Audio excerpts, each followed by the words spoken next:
It started with João Pedro, then moved to Kudus, then Xavi Simons, whispers about Madueke being available, and now Kenan Yıldız from Juventus. Chelsea's search for that one final attacker is getting louder, messier, and a little bit strange. Some names make sense, some feel like potential, and others might just surprise us. But one thing is certain, this rebuild isn't done, and Chelsea are about to make a decision that could define the entire front line for years. You don't want to miss this one out, so make sure you drop a like, comment on your thoughts, subscribe if you are new. We are pushing to 3,000 subscribers, and every single one of you helps us grow. Here we go. Chelsea has added another name to the striker shortlist, and it's a name that Premier League fans already know. Understand Brighton João Pedro as one of the targets on their shortlist for this summer. Highly appreciated, initial contact took place, according to Fabrizio. And now with Newcastle also in the mix and Brighton holding out for a big fee, João Pedro coming off a mixed season, the question is he the right fit for Chelsea or another mid-table gamble? Let's talk about it. This is your João Pedro to Chelsea news breakdown. Let's cut the bluff. João Pedro is a Premier League proven, versatile, clever on the ball, good dribbler, technically clean but also widely inconsistent. Last season, 10 goals with 6 assists, which is half of what he managed in his first season at Brighton. That drop-off isn't small. That's a player whose influence dipped as Brighton's season get messier. He still showed flashes of brilliance, link play, clever movement, occasional worldies, but he never quite looked like a reliable 20-goal number 9. And here is where the doubt comes in. But let's try and see it from the club's perspective. João Pedro is 23, can play across the front line, number 9, second striker, or even off the left. He already adapted to the league, he's Brazilian, fits the young South American core we are building with Extova, Caicedo, and Andre Santos, and is used to pressing system, a key Maresca requirement. So yeah, on paper it makes sense, but we have seen how on paper signing plays out at Chelsea, and yes, it hasn't always ended well. Now here's the catch. Brighton will ask for a hefty fee. We know how they negotiate. Think of a 45 million to 60 million pounds range minimum. And if Chelsea pull the trigger on this, the question begins, is João Pedro better than Jackson? And will he justify that price over someone like Gyökeres, Sesko, or Osimhen? Look, João Pedro is talented. He's got flair, fight, flash of quality, but is he a needle mover? Probably not. He feels like a rotational piece, a tactical option off the bench, not the guy to lead your Champions League charge, not your solution for a clinical finish. And for 50 million pounds, Chelsea can't afford another maybe. This squad need killers, match winners, strikers who bury chances, not players who drift in and out of the game and needs 5 chances to score one. With the lap already in, Brugge heading out, whispers about a top striker still coming. João Pedro might just be one of many names on the shortlist, but not the main one.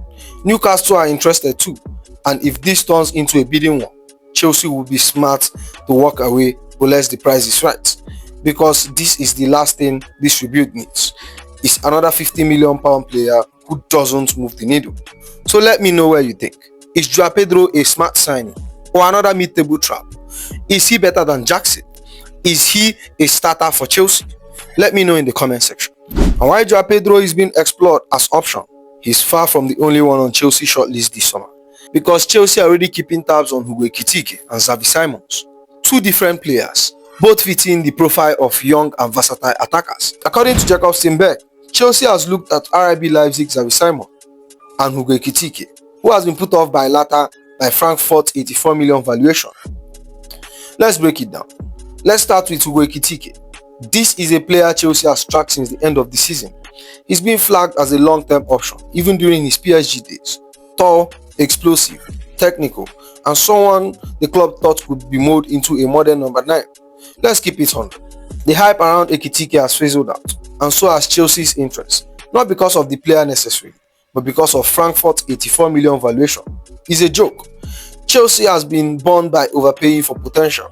They are finally learning to walk away, and this one they have backed off, and rightly so. Now let's flip it, because Xavi Simons is a whole different story. The club sees him as a potential replacement for Nkunku should the Frenchman leave, and honestly that's a smart contingency plan. He can play as a 10, winger or inverted midfield. He's got flair, pace, insane dribbling ability, and has pressing IQ that fits perfectly with Maresca's style. And most importantly, he's stylistically similar to Cole Palmer, Can you imagine a Chelsea attack with both Simon and Palmer floating between the line, combining, pressing together, feeding Jackson or the lap? It's illegal. That cheat code football. And with Champions League back at Stamford Bridge, you can't rely on Palmer for 60 games a season. He needs help. He needs real competition, not a squad player. A star in the making. Here is what I love about Chelsea new direction. They are scouting smart. They are looking at profile, not just name. João Pedro, if the price is right, could be a depth or rotational forward. Xavi Simons, a potential starter, elite level talent. Ekitike, cool idea, but at that ridiculous price, they are considering the knockoff effect of big sale, like if Nkunku leaves or if another attacker becomes unsettled. Chelsea wants to be ready, not panic buy. Just as Chelsea continue to explore the attacking reinforcements, one name from within the squad has suddenly popped up in exit rumors. Chelsea will listen to suitable offers for Noni Madueke, according to Jacob Steinberg. Matt Law adds, Madueke has not been put up for sale, but rivals believe he could be sold this summer. And now we are hearing Arsenal. Yes, Arsenal are keeping tabs on the situation. But before we spiral, let's put this in proper perspective. First things first, this is not one of those Fabrizio here we go situations. Madueke has not been offered out by Chelsea. He has not been officially listed for sale. There is a growing feeling that if a very good offer comes in, Chelsea might just entertain it. This is not Chelsea pushing Madueke out of the door. This is part of the reality of a squad packed with young talent, where no one is truly untouchable, unless you are Cole Palmer or Moses Caicedo. Now for the Arsenal link, it sounds spicy on paper, but it's nothing serious, and here is why. Arsenal needs backup for Bukayo Saka, that much is true, but if you look at their transfer focus, it's heavily tilted towards reinforcing the left wing, with both doubts over Martinelli and Trossard goals. Also, Madueke is left-footed, but plays exclusively on the right, so he's not going to solve any left-sided issue for them. And he's not the kind of disciplined wide player Arteta tend to love either. So yeah, there may be admiration, maybe even a casual inquiry, but this isn't Arsenal cooking a serious bid, at least not yet. Here is the important part. If Chelsea were to sell Noni Madueke, and that's still a big if, they will want a huge return. They paid around 35 million euros to sign him from PSV, and that was when he was still raw, unpolished and injury prone. And now he's Premier League proven, at least partially. He had flashes of brilliance, even if inconsistent, and he's still 23 years old, so Chelsea will want at least double of what they paid, and we are talking about 60 to 70 million range minimum, especially if it's to a direct rival like Arsenal. Should Madueke be sold? Now this is where opinion divide fans. Look, Madueke is frustrating, let's not sugarcoat it. Sometimes too selfish, poor decision making in the final third, switch off defensively, but is also explosive, unpredictable, can create something out of nothing. And in games where we have struggled to break team down, he made a difference. With Sterling on his way out and winger depth already thin, letting Madueke go now feels like fixing one hole by opening another. If Chelsea are serious about competing across all fronts next season, you can't lose both Sterling and Madueke in the same window, not without two quality replacements lined up. So what is really going on? Madueke is not for sale, but not untouchable. Arsenal have interest, but no serious bid has been made. If a deal happens, it won't be cheap. This feels like one of those situations where Chelsea say, look, we like him, but if the price is right, we'll talk. But unless a club, even Arsenal, puts a crazy money on the table, Madueke is not leaving this summer. And when you thought João Pedro and Noni Madueke are headlines, here comes the Kudus saga creeping back in. Chelsea has also held further talks with West Ham over Mohammed Kudus and contacted Brighton about João Pedro as they consider buying a versatile forward, according to Jacob Steinberg. And let's be real, this one has been bubbling for a while. This isn't fresh interest. Chelsea has been tracking Mohammed Kudus for 2 years.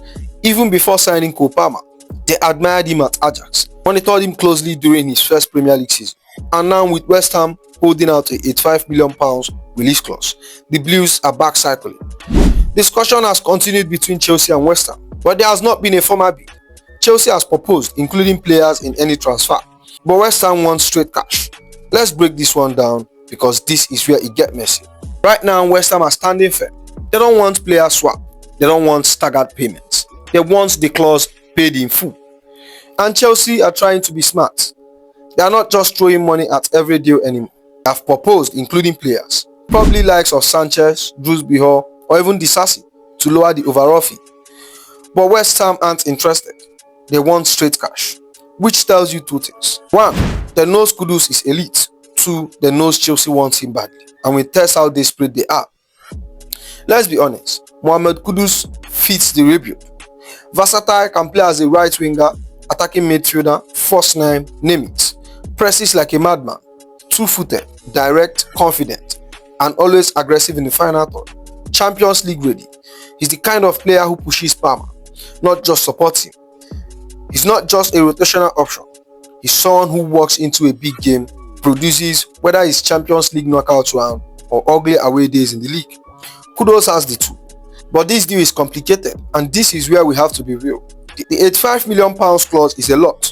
West Ham would negotiate unless the full amount is met, and Chelsea don't want to spend stupidly, especially after minor talks collapsed due to Club World Cup tax. So this one, it could drag. Unless Chelsea trigger the clause outright, or West Ham soften their stand, don't expect this thing to move quickly.